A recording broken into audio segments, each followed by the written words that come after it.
Signore e signori, ladies and gentlemen, welcome again of our channels. And today we are really proud to have an official candidate for the role of President of the United States of America for the 2024. And that is not very usual to talk with a presidential candidate, so I have a kind of emotion. Okay, literally anybody else, it's in front of me, it's near me in a connection. So welcome on L.A.E. TV and Bio Blue. We are very pleased to have you. And now what we're going to do today is to understand who you are, but especially what you're doing. That is much more interesting because you are some kind of revolution in the United States political environment, you know. So I would like to quickly introduce yourself, just a few seconds to tell who you are, what you were doing in your life before being the candidate. And then I will ask you to explain to our public, because you know the audience will be Swiss, will be Italian, will be from other countries, how it works, the election process and in United States, because it's much interesting, it's much different from other countries. So the word is to you. Thank you. Indeed. So, buongiorno, I think I'm saying that right. And thank you for welcoming me today. Like you said, I am literally anybody else. And while that is an unusual name, it speaks to a feeling that many of us share, and not just in America, that when our choices don't reflect our needs, you know, we need someone who does. So I'm here to discuss real solutions that matter to the communities in America and possibly the world, and to our families, our future. So I'm hoping that this conversation brings us closer. Okay, and what you were doing in your life before, you know, deciding to run for the presidential role? Indeed. So I actually was a 7th grade math teacher. I taught 12 and 13-year-olds, and one 14-year-old actually. And it was one of those things, I was able to take the experience from that and seeing not necessarily like what I had over the kids, but just interacting with, you know, as a government employee, what it takes, what is needed, what needs to be fixed. So if I understood correctly, you told me that you had a real contact with the reality of people, of education, that is very important, and you understood that there is maybe a huge difference, no, between what you see in the TV and what you read in the newspapers and what you have in the real life. I mean, what real people want. I wouldn't say there's too big of a difference in terms of education. There's a understanding that we're not meeting the standards as we are, but unless you're in it, it's like any problem. If you are not in it, you don't feel it as intensely as those who are. If I had to use an analogy, if you drive a car, you know, the car makes a noise, but it's not until you open the hood that you can see the problems that occur.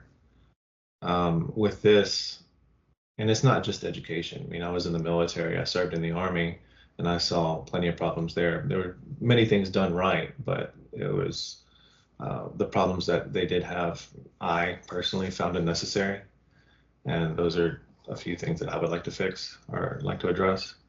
For education, you know, it's so fundamental to the development of a group of people that, you know, these are things that have to be fixed. I feel that America has taken too many steps away from the formula for success when it comes to developing a country. I didn't see the current leadership as motivated or even competent enough to work toward building us together. They spend all their time focusing on The fight, yeah. the fight itself and not, the policies that would build us up. It's frustrating, but when anybody looks at proposed policy, they have it. It's just natural to see, how does this benefit me? How does this hurt me? But for a government, they need to have it focused as, how does this build up everybody? How is this focused on developing our country so we can be first in whatever metric is being used to establish the country on the national stage, on the international stage.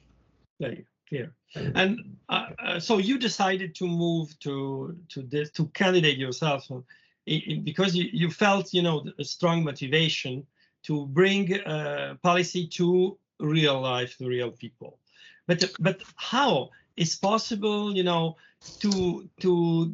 make a campaign, to realize a campaign, to put on the road this campaign without having behind a million and million and million? So is that possible? Because it's happening. So how it happens?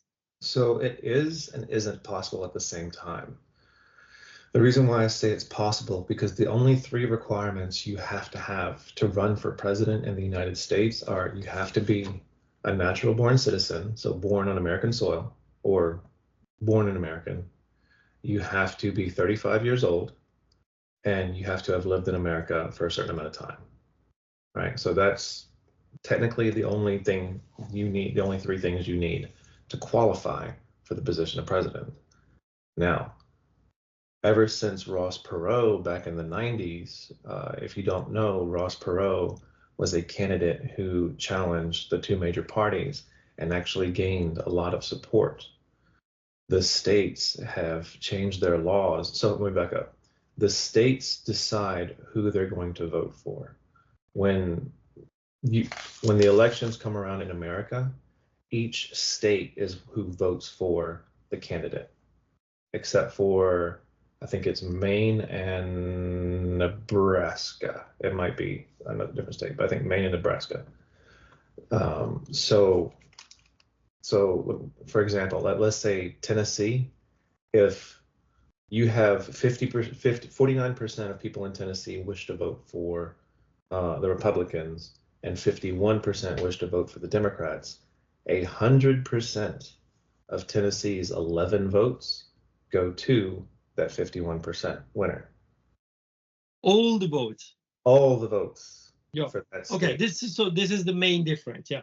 Yes. So it's not as usual that the quantity of people of each state goes into the big how to say pot in the big voting pot. But in every state is a win-lose, win-lose, win-lose. Except for 2. Okay. Except for 2. Okay. And so except 2, yeah. Yeah. The consequence of that is candidates are going after states and not people. And so one of the quirks or the side effects you'll see, especially coming down to the last month, is that a lot of states where they have, a majority of 65% or more, they'll just get ignored because they don't have to work for those votes of, that 40%. They know they're going to get them because the majority of that state is. So they even don't do the campaign there? No. Really? Not in the last month, no. They focus on the swing states where it's. Yeah, the swing states. Yes, I heard about 45. That. Okay. So it's theoretically how you can, reach the 51% of all the states to win. Okay, so it's theoretically impossible, but it's not what you want to do, no? Because your real purpose is to get a percentage of the votes to show to the big powers that there is an alternative. Is that correct?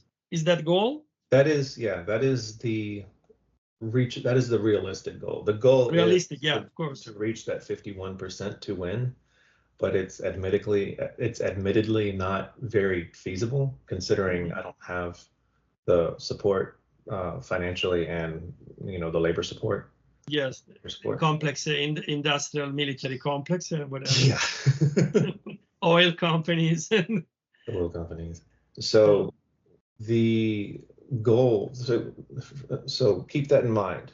If you win 51% of the state, you win the entire state. And so Yes. let me pull up here. We have one of our states, Wisconsin, last year, the last election, it was won by Joe Biden by less than 26,000 votes. Let's see, Electoral College votes. All right. Okay. All right. So it was won by less than 26,000 votes. All right. If literally anybody else can get that many votes or more by appealing to the middle, that many votes or more by appealing to the middle, then the candidates who are at the political extremes right now can look at that and say, hey, if we want to get the votes of the moderates, the votes of the centrists, we need to take our policies from the edge and bring it back to the middle.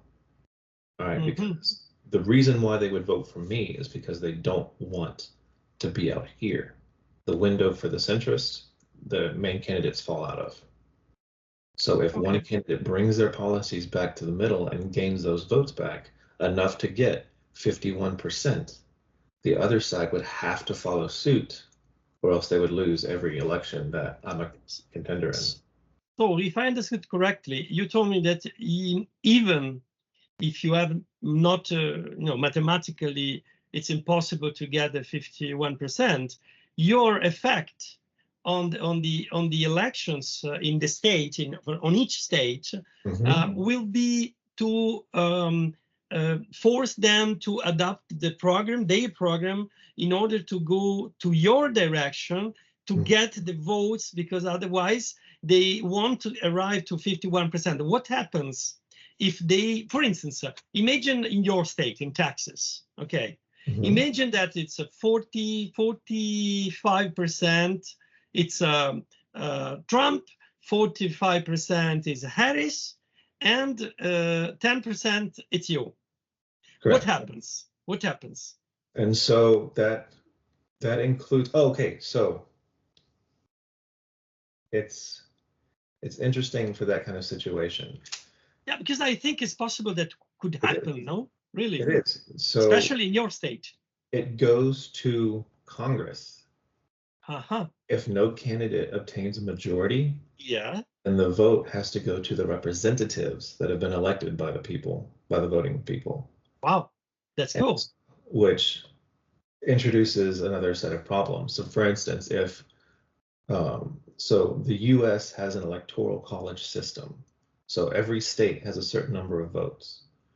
If neither candidate reaches 270 or greater, then it goes to the House of Representatives. It goes to Congress to cast the votes, which they can vote for anybody. It doesn't even have to be of the two candidates. So not anybody else. Or literally anybody else. Anybody. Literally, it could be anybody else.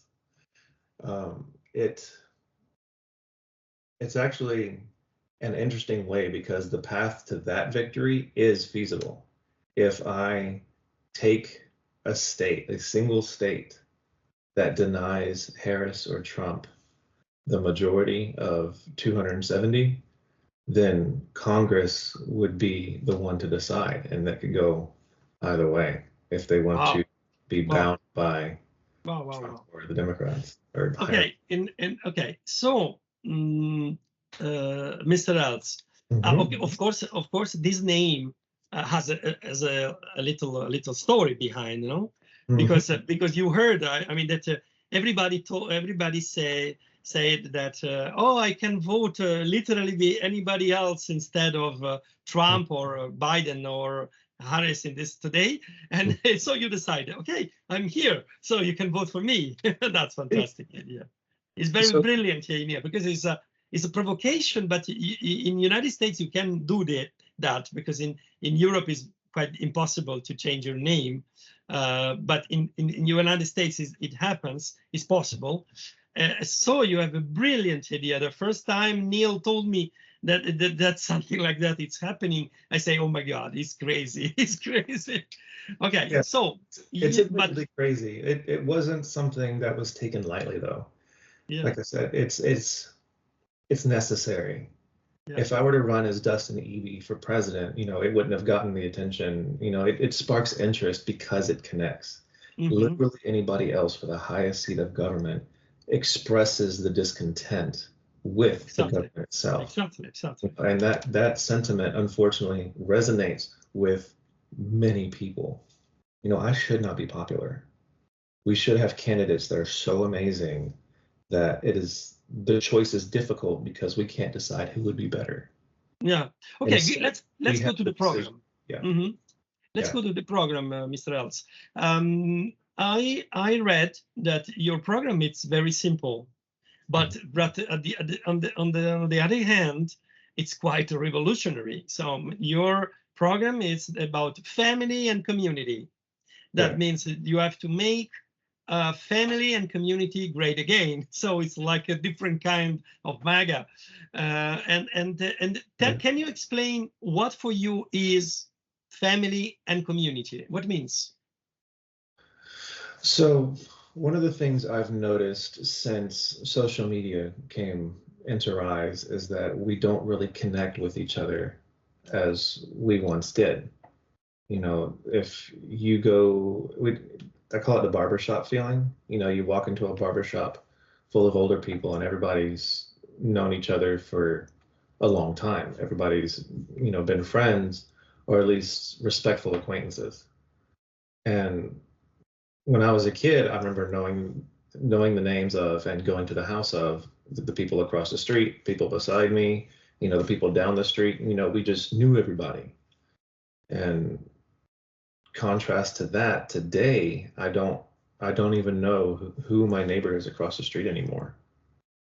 We've got, by being so connected in the way that we have, where we've lost connection. And it's weird that it happened that way, but we're kind of in our own worlds behind the screen that we've lost sense of the world we actually live in some cases. And the effect of that, and I worry about this for my 4-year-old. I have a 4-year-old daughter, and it does have its benefits. She loves Bluey. We like the show Bluey. We think it teaches good lessons and it's helpful when we're trying to juggle many things. But unfortunately, it's difficult to get play dates arranged where she can develop social skills. I saw this with my middle schoolers, that they kind of lived in their own worlds behind the screen, and it wasn't until they went to school where they weren't allowed their phones that they actually would interact with each other in a meaningful way, develop those social skills. Now, granted, 12 and 13-year-olds aren't necessarily going to be beyond awkward, constant series of awkward moments. That's just expected. I don't know how it is in Italy, but 12, 13, 14-year-olds are quite silly in America. And what about family? And family. So, I mean, it's imagine a very you were simple talking question. about traditional family, no? Yeah, well, and not just traditional families. Like, we've grown as a society to adapt to a lot of different things. It's the sense of, what is the purpose of a family? When you break it down, what is the purpose of a family? It's to have a system that you can have a close connection of, like a group that you can have a close connections to support you and to ultimately raise children into successful adults. And so how that's sliced, yes, the default family type, that family archetype, husband, wife, and the kids, you might have aunts, uncles, grandparents, and whatever. That works. We know that works. I mean, yeah, there may be some problems within there with certain dynamics that go on that are specific to certain families, but we shouldn't have policies that dissuade that structure. Now, this does extend into non-traditional families, like where they have homosexual families with a man and a man or a woman and a woman, that they shouldn't be denied the right to have those close ties with each other, where they can have the support that comes from having those kinds of relationships. And me personally, I like having a place to raise your kids is probably the number one thing, like so that we can protect the next generation. We take care of them now, and they're going to take care of us in the future. Is that aspect right there is unavoidable, right? Okay, so which is the principal enemy of the family today? The family today, we need to have. So the principal enemy is a lack of balance between pragmatic reasoning and emotional, like moral necessity. Like we're so obsessed with having these new definitions of what's right and wrong. We're so obsessed with defining what's appropriate based off of feelings. With something that's so subjective, we shouldn't have it where the law is rapidly adapting to the situations that make us feel certain ways. Everybody sees certain things in a certain way. And there's a quote that I love from a TV show called The Munsters, where she says, "What is chaos to the fly is normal to the spider." And the message to that is like your experiences decide how you feel about certain things, but how that translates to this is you might have a situation where this is somebody's Tuesday, where it's just another day to them, and somebody else is absolutely devastated. It's common in military culture for people who are new, who just come in, to experience a sense of dread and a lack of connection with other soldiers because they just don't understand the culture, or they don't feel the sense of how to fit in. But normally, given time, people adapt, people understand, people get the meaning behind what they're doing. And I think that's ultimately what we need to do in the civilian world as well. People need to have a better understanding of the meaning behind what we do. Like why are the laws in place that are in place? Why is it that we're making rules without looking at the long-term effects? Why are we having policies which satisfy us in the short term without considering the long-term effects? Like they're sacrificing the success of our children for momentary gains, for that momentary dopamine hit. Like, yes, it feels good to receive money in the mail as a stimulus, but the consequence of that is now we're dealing with an inflation rate of 8 to 12%. To me, that's not worth the stimulus check I received 4 years ago. We need to have it so that when we make decisions, we're considering, the 50 to 100 year effect. What's going to happen? Because that right there, like if the goal of the cafe policy is to create a better environment for our future, we have to focus on who our future is going to be, our kids, our children. Yeah. So at the end is one word, is responsibility for the future. That is responsibility for the family, responsibility for managing resources. I mean, so it's the normal purpose of a family in the end. If I can simplify, sorry if I do it, but I always try to simplify when I do this kind of interview. Your project, your program is to bring this classic principle of the family management and the community connections to the entire system. So if you bring the rules that are very, very local to the management of the policy of the United States, and even more and even wider, you will have for sure a better policy than what we have today. Not necessarily. That's not quite accurate. I don't want to bring the policies that are at the local up to the national stage. Okay. I'm a firm believer of keeping things at the lowest level. I want to have the guiding principle, the guiding ideology, the dogma to be, we need to protect the future. Okay.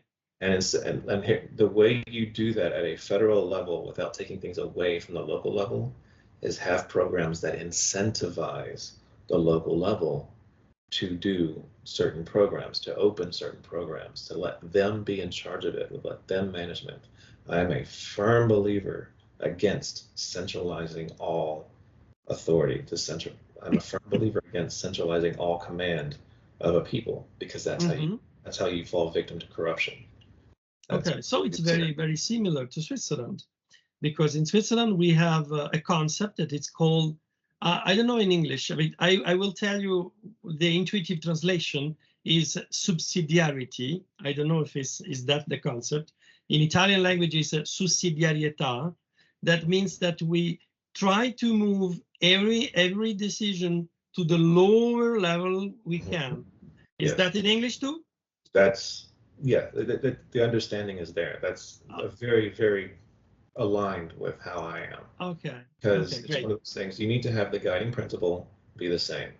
All right. Okay. But like I said, the risk is having a centralized section of government, it's subject to corruption.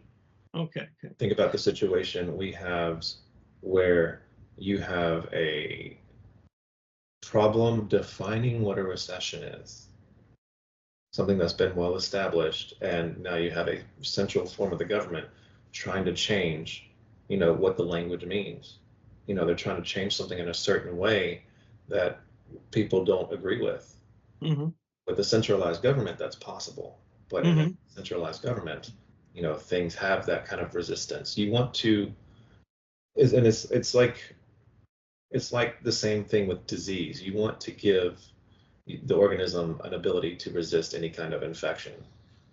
All right, and the same thing is with ideas, with ideologies. If things are decentralized, they have that resistance to bad ideas. Yes, it takes more time. It's not as efficient in incorporating good ideas, but it is important that we have that ability to protect ourselves as a society, as communities. Okay, great. So I have a few questions, very, actual.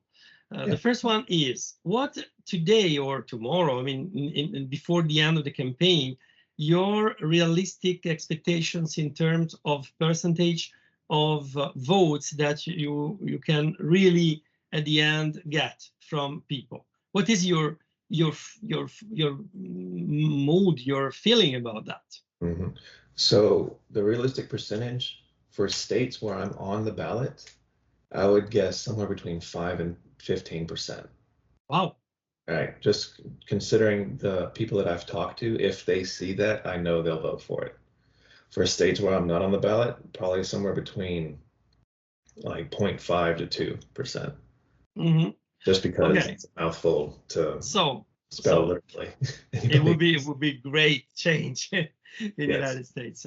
And another question, initially, sometimes we had an outsider, so a person that is for sure clean, honest, and outside the bad affairs, and this person was candidated to manage an important town in Italy. I don't want to tell you which one, but it was a town with a lot of problem in terms of criminality, and he got exactly the same amount of votes he got when he presented himself like a normal, party like all the others. So no people trusted him, and people said, no, this is a good man, but he's not connected with the other politicians, it's not connected with the businesses, and we are afraid that maybe he can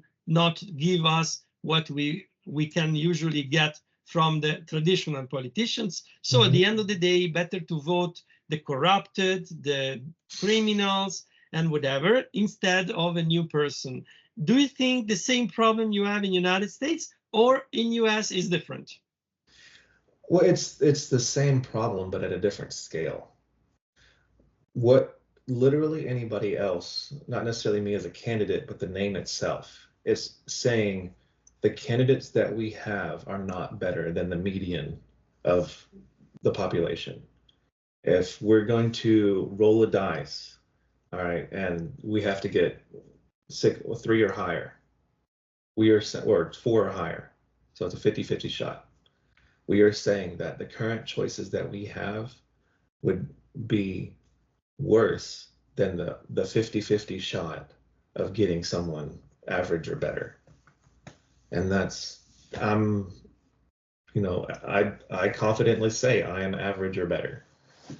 So Okay. when they're evaluating, me against the other candidates, yes, they're established. They have those relationships with the politicians, with the businesses. But the way that the majority of people see it is like those relationships don't benefit them. They don't benefit the American people. Yeah. So it's essentially casting a vote for literally anybody else is somebody taking that gamble. It's unfortunately somebody going into the casino and taking the chance. I'm going to roll for a candidate and pray that it's better than the average. I just want to tell to people that are Italian speaking that the word casino in Italian is casino. And a casino in Italian has a different meaning. It's a house of prostitutes. So that's a way to be clear that you are talking about casino. So when you play gamble and roulette and whatever. Casino is another meaning in Italian language. Just want to specify that you are referring to the other environment. I guess in a way, the current government is like some kind of casino in Italian. Because they sell out, the body of the country for whoever pays the most. If you look at the campaign finance records, there's a lot of money that goes into it by a small amount of people. That's where the decision making goes. They did a study about a decade ago where they looked at how much public support was for a bill that was set to become a law, and then what were the chances that it would pass. And they found it was virtually no correlation between public support and the passing of a law. Interesting. Until they got to the top 1% of the wealth of the population. And then it was like a perfect correlation. If you were a top 1%er and you didn't support a bill, that was not getting passed, even if the public was full support the whole way through. And the inverse, if the 1% supported a bill, it passed, even if there was absolutely no support among the people. And that's it. So go back to the previous question, and when I asked you how you can make the campaign without big financial aid behind, how are you financing yourself to how you can convince people to travel or around, meet people? What are you doing that to let people know literally anybody else? That would be indeed. So I have been getting donations via the website to get people to get the word out.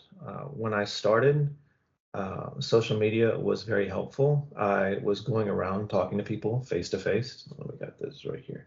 I was talking to people face to face and just telling them what I was about. The news has been helping get the word out in terms of how there's an entertainment value to the name change, and to have. Okay, yeah, there is a background noise. Yes. No, now it stopped. Okay, sorry about that. There's a we call them ricers. There's somebody with a loud exhaust on their car outside. Okay, I see. Sorry about that. I don't know if that's a problem in Italy, but it's a problem in Texas. Okay. So, see, I lost my train of thought. We just asked. I would just ask it what how you can make in this campaign, and how people can reach. I mean, how you can do it without big huge investments like the other candidates have. So the access to the ballot for the most part for the states is free, to the extent that there's no direct cost. I mean, you still have to pay for paper, you still have to pay for printing services, and gas. So it doesn't take that much to get on the ballot for some states. Now, there are other states where it takes, tens of thousands of dollars, like upwards of $30,000 to appear on their ballot. It's different for each state. One of the most troubling parts of this whole process is that each state has its own requirements. So that's 51 different rules, different laws that have to be followed, each with their own quirk. Like I just got back from Tennessee, and for them, whiskey, bourbon. Yes. You have to visit each section of the state to get signatures. It's not something that can be mailed throughout, because it's only one document that has to be circulated. And so I had to drive the entire length of the state. I know. And it's big. It's big. Yeah, it's a big country, yes, of course. Okay, so now before closing our interview, as usual, I have the not a pleasant question, and very very direct. I mean, imagine that not this time, but maybe the next election, you will arrive to be the president of the United States of America. How you can face, how you can defend your program, how you can defend even yourself, because we know what happened to some presidents in the past, against the deep state, against the big lobbies, against the big powers that are behind the government, the real government, the invisible puppet movers. How you can protect yourself, how you can remain yourself and defend your program when you will have this kind of pressure behind you. So for this, I take inspiration from history. There's many examples where you had people who went against, the established, systems for the sake of, the greater good and succeed. Yes, there are many examples where they didn't. But you look at, things like Martin Luther. You look at things like Gandhi. Gandhi, yeah, Martin Luther King, where these people, even at the risk, even at being as vulnerable as they are, were able to achieve enough to make a difference that benefited everyone. It's one of those things. I have a sense that God is in control, ultimately, and be it His will, He will protect me. And if it's not His will, then I will have done my part and passed on the torch to someone else. And that's a very, very scary thing to say, because I don't want to die. I don't want to die for anybody. But we have to have something in order to move forward, in order to grow as humanity. If our charge is to be fruitful and multiply, we need to take care of our children. We need to make sure that the world that we leave behind for them is one where they can be fruitful. Yes. Your answer reminds me what happened what happened during the psycho pandemic, because I started to post, to do realized videos and whatever to public, and to defend some concepts, some ideas, some freedom. And people came to me, why you are doing that? Why you are spending your energy? You know that you cannot change people, you cannot solve the problems, you cannot change policy from the government, why you are doing, it's useless. No? Yeah. And what I answered, it was almost similar to your answer. It's not because I can change something that I do what I do, but I do what I do because if I one day I will, will try to make a balance on my life. I can tell myself, I can see myself in the mirror and say to myself, I tried, I did my best, I did what my heart, my conscience, my ethics suggested me to do, and I'm doing not for because I will succeed, but because I have to be like that, and I cannot change it. Is that really the reason that usually drives people? I don't know if you know the judges Falcone and Borsellino, or Mr. No, it's a very famous judge that was killed by the deep state of with the hand of mafia, but of course it was from secret services, the real origin. And also Enrico Mattei, that he tried to fight against the Seven Sisters, no, and it was also died because he fought, he went too high, no. But everybody, all of them knew that they are going to die sooner or later, but they continue to go ahead because it's some kind of a mission that you have, and you cannot stop it. When you start, you have to finish. You have to finish it, and that's one of the things. Even America's origin, when those gentlemen signed the Declaration of Independence, had America lost, all of them would be hung for treason. And so committing to committing to the vulnerability for the greater good is a very common thing just among just human history in general. And I would never say that this is as important as that document signing.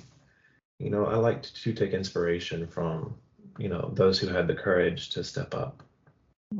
Okay, last question. Oh, sorry, finish. Yeah, it's needed. It's very difficult to expose yourself to that kind of vulnerability, especially as someone who's not used to the public spotlight like myself. But if somebody had to step up, and unfortunately I didn't know how to find that person, so I became that person. And I'm a believer of I am a Christian, and God works through us in a sense. And so if he's trying to exert his will onto the national and international stage, he's going to do it through recruitment, and it's very rare you'd see him perform outright miracles like striking somebody down with lightning. And it's more, what can we do to better the world for ourselves, and then give that glory where it needs to go. Okay, another note that it's Neil told me, your vice president, told me that there is a possibility that not a lot of people knows, that even if in some states, even if you don't see your name in the electoral, I don't know the name, in the vote card, how do you call it? Ballot. Okay. Ballot, yes. Okay. If you don't find your name, you can even write the name, and that will be a valid vote. It's interesting. So even if you don't have in the list, you can write the name, literally anybody else, and the vote goes to you. That is correct. That's fantastic. Yeah. And fantastic. It's a way. So the reason why the name change was allowed in the first place is because it is considered part of our First Amendment right to protest. It is considered free speech. And for most people who wish to vote for literally anybody else, it is exactly that. It is a protest vote. Many places that I've gone to where there have been protests going on, where people are dissatisfied with Trump and Biden, like specifically for certain topics, They have told me their protest will be to not vote at all. And I explained to them that's not a protest. When you don't vote, period, to them, they focus on who will vote. That's just the section of the population they don't have to worry about. They don't have to work for your opinion because you don't. So a success could be that I imagine, this is my vision about the situation. I imagine that you have maybe 10% more people that will go to vote, and 10% of those people will vote for you. That would be a success in any case. I mean, even if you maybe averagely, I think you will reach a 7% averagely. I mean, because I think that for sure, if people knew that you are a possible candidate and you represent the protest, they will vote for you, even if they know that you cannot win at this round, but you will win in any case, because you will be, the balance. I don't know English name, ago. How do you say this? The balance. When you have a balance, the indicator. How do you call it in English? Oh, just the indicator, the tip. The indicator. Okay. Okay, perfect. So, so one of the things, like, it's interesting that you say that. With this election going on, if I get enough support to get on the news to say, oh, hey, we've had literally anybody else get 7%, like you said, then having that amount of support on an actual election opens the door to funding for the next election. So if you run for office and you get a certain amount of support, so right now, each candidate currently has already run for office, and they have the support of people who have seen, what they've had before. They have, PAC supporting them. They have various programs in the government supporting them. If I call it a critical mass of support. In nuclear science, critical mass is the energy given, or where the reactions start building off of other reactions. Yeah, it's the minimum level before the reaction. Yeah. Yes. And so with this, if there's a level of support where I start receiving more support because of the support, and it just grows and grows and grows and grows. And I was hoping to achieve that with this election, but unfortunately, I couldn't let go of teaching when I needed to, and I didn't have the money. The money is an important part for the petitioning process for appearing on the ballot. So any Americans listening to your program, definitely reach out and donate on the website, because all of it goes to the campaign. Okay. And that level of support, it has that positive feedback loop that gives people confidence in expressing what they actually desire. The biggest thing that started this was I hated voting for the lesser of two evils. Right? That was the main sentiment. I have the candidate on the right who is someone that is hateful and has bad policy. The candidate on the left is someone who is incompetent and has bad policy. Which one of these do I choose? Which one of these? How I said earlier, we should have candidates that are difficult to choose from, because they're so great. Instead, we have candidates that are so bad. We have to choose which one of them is going to damage the country the least. And that's but Mr. Kennedy, Kennedy, it's not also a potential competitor for you, compared with you. I mean, well, so I had hoped that he would be, and it's interesting because Neil actually predicted this spot on. And he said once Kennedy reaches enough support, he's going to reach out to one side or the other, whether it be Trump or Harris, and ask them for a position in their administration in exchange for his endorsement or his support, and then he would drop out. And lo and behold, he's already reached out to Kamala Harris, her campaign, according to CNN. He has reached out and offered his endorsement in exchange for a position in her administration. Oh, really? He did it? Yes, that was posted on CNN. That would be that he cannot be that person in the future for people.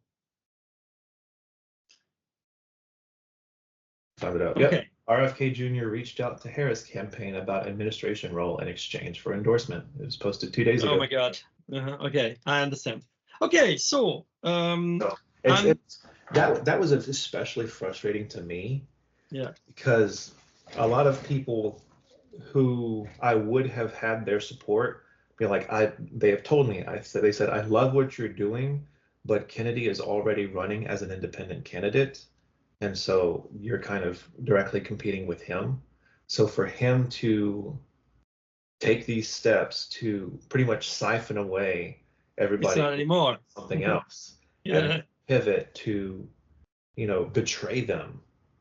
Yeah, of course. To get on one of those other campaigns, it feels very disloyal, and it betrays, the expectations of people who wanted something else, who still want something else. So it's the right answer is not something else, but literally anybody else. Oh, yes. That is much more precise. Okay. So it was a big pleasure to talk with you. Of course, anybody can vote for the candidate he wants.